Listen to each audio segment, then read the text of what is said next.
the thing that annoyed me the Yes. most maybe in our episode, it's My World, and the topic was Ric Flair. It came out just yesterday if you want to check it out Yeah. anywhere you enjoy podcasts. But I think we uncovered maybe the root of what his big issue is. A few years ago, he turned his life around and quit drinking and went to treatment and Yeah. started his road to recovery, and very quickly went into the Hall of Fame. And it was announced that he was going into the Hall of Fame. And I reminded him, as he's MFing you left and right on the podcast, that you were the first person to call and congratulate him Yeah. on going into the Hall of Fame. So it's not as if you guys had a bad relationship. No, I always 'Cause liked Jeff. I think a lot of his anger and resentment is that he has quit drinking and you have not, and he feels like you should, and you're Good pissing luck your with. life away and all this nonsense. I'm doing what with my life? And I asked him, what do you think you're gonna do? You're gonna beat it out of him? And What am I doing with my life again? he is not a fan of you continuing to drink, and he takes it personally, and I don't know why. Oh God, he's not alone. The fraternity ain't closing anytime soon.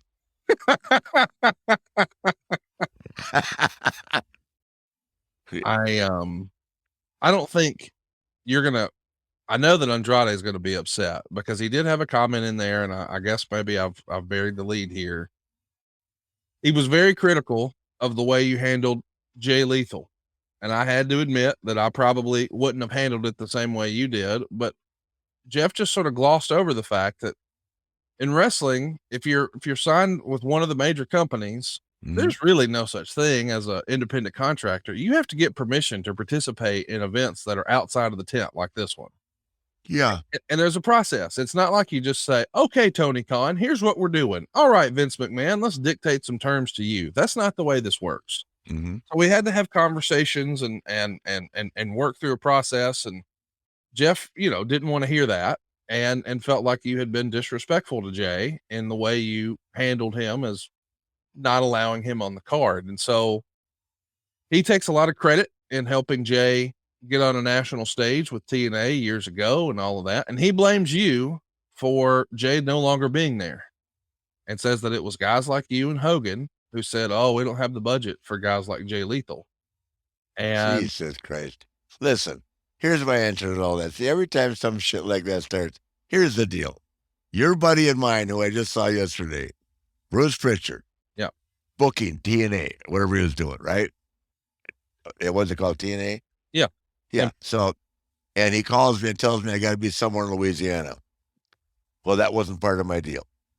So I said, you got to be there. I said, take the TNA and shove it up your ass, Bruce. Now call Bruce right after we get off this. And I never went back. You know what I mean? Just what it was. I tell you, I enjoyed being with Jeff at TNA. I enjoyed James Storm. I enjoyed Age. I mean, TNA was not hard. Yeah. TNA was fun. But there's so many conflicting stories as to how that fell apart for me. And the only reason I went there, and I'll say it as loud as I can say it, I needed the money because I was paying alimony to 3 different women. That's the only reason I went to work there.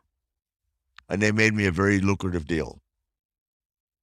But at some point in time, I just, from day one, when they had us signing autographs side by side before we wrestled each other, yeah, and then after the match, sign autographs side by side.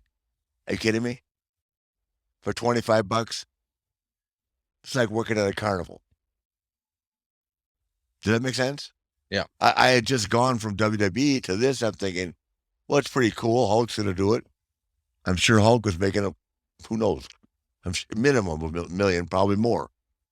And then along comes, and it doesn't matter how we feel about each other today, but first thing they do, they got Russo and then Bischoff, and then I'm right back.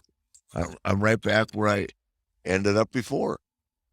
First thing they wanted me to do was give my Hall of Fame ring to look to Abyss. Yeah. And then the fight, the argument, the ongoing stress. of just going to get another Hall of Fame ring, which no one in the company had, going to Miami, getting the day off. I mean, what the hell? You'd think, my God, this guy's going to go get something that's never been given before, be a two-time Hall of Famer, but no, became a big political nightmare.